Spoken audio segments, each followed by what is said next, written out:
दोस्तों किस्सा जुड़ा है साल 1982 में रिलीज हुई फिल्म धर्म कांटा के दो यादगार हिट गीतों से। फिल्म धर्म कांटा को बनाया था फिल्म डायरेक्टर प्रोड्यूसर सुल्तान अहमद ने। इसका शानदार संगीत दिया था म्यूजिक डायरेक्टर नौशाद ने। जिन गीतों की मैं बात करूंगा इनको लिखा था लिरिक राइटर मजरूह सुल्तानपुरी ने। वैसे तो धर्म कांटा के सारे ही गाने ब्लॉकबस्टर थे, लेकिन एक कव्वाली कुछ ज़्यादा ही फेमस हो रही थी जिसको अपनी मधुर आवाज़ों से सजाया था सिंगर मोहम्मद रफ़ी साहब और आशा भोसले जी ने। तेरा नाम लिया दिल थाम लिया।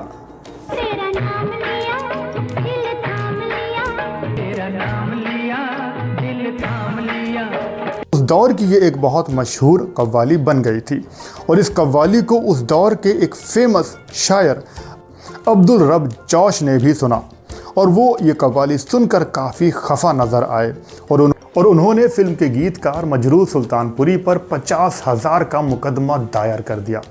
इस बात से मजरूह काफ़ी परेशान नज़र आए।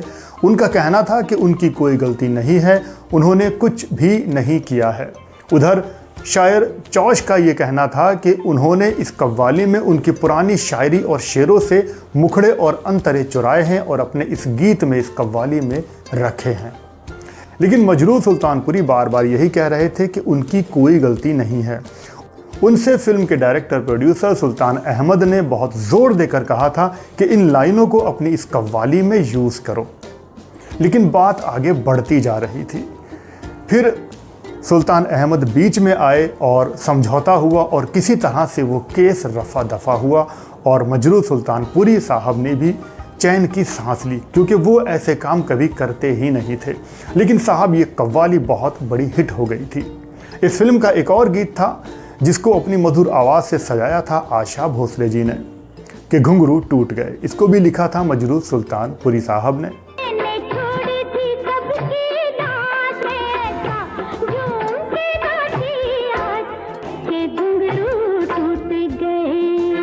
ये गीत भी काफ़ी पसंद किया गया था। लेकिन मजरूह सुल्तानपुरी जब इस गीत को लिख रहे थे तो वो थोड़े से अनसेटिस्फाइड थे, क्योंकि फिल्म धर्म कांटा की रिलीज़ से बहुत साल पहले शायर कतील शिफाई ने एक कुछ इसी तरह की एक गज़ल लिख दी थी जिसमें ये बोल थे कि घुंघरू टूट गए। और मजरूह सुल्तानपुरी नहीं चाहते थे कि उनकी इजाज़त के बगैर वो इस तरह की कोई गीत, गज़ल या कोई और शायरी लिखें। तब मजरूह सुल्तानपुरी ने अहमद सुल्तान से कहा कि वो कतील शिफाई से बाकायदा इजाज़त लेना चाहते हैं, क्योंकि वो भी एक शायर हैं। किसी शायर का कलाम इस तरह से यूज़ करना ठीक नहीं है। और तब मजरूह साहब ने कतील शिफाई को ख़त लिखा और उनसे कहा कि वो उनकी इस नज़म को, इस गज़ल को अपने इस गीत में इस्तेमाल करना चाहते हैं। और तब कतील शिफाई ने उनको इजाज़त दे दी थी। उसके बाद ये गीत बना। आशा भोसले जी ने रिकॉर्ड किया, नौशाद साहब ने बहुत अच्छा संगीत दिया और लोगों ने काफ़ी पसंद भी किया। कतील शिफाई की लिखी हुई गज़ल कुछ इस तरह से थी।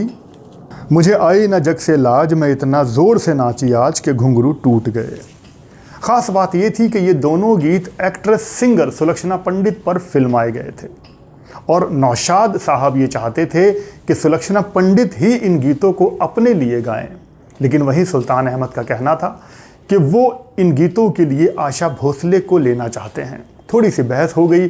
सुल्तान अहमद अपनी बात पर अड़े रहे और नौशाद से काफ़ी इंसिस्ट किया कि आशा भोसले से ये दोनों गीत गवाए जाएं। फिर फाइनली आशा भोसले जी ने ही इन गीतों को अपनी मधुर आवाज़ दी और गीत काफ़ी कामयाब रहे। फिल्म धर्म कांटा के सारे ही गीत हिट थे। आपको धर्म कांटा का कौन सा गीत इस वक्त याद आ रहा है, कमेंट करके ज़रूर बताइएगा। रेट्रो शावेज के यादों के रूहानी किस्से में आज बस इतना ही। आप सब लोग अपना बहुत बहुत ख्याल रखें।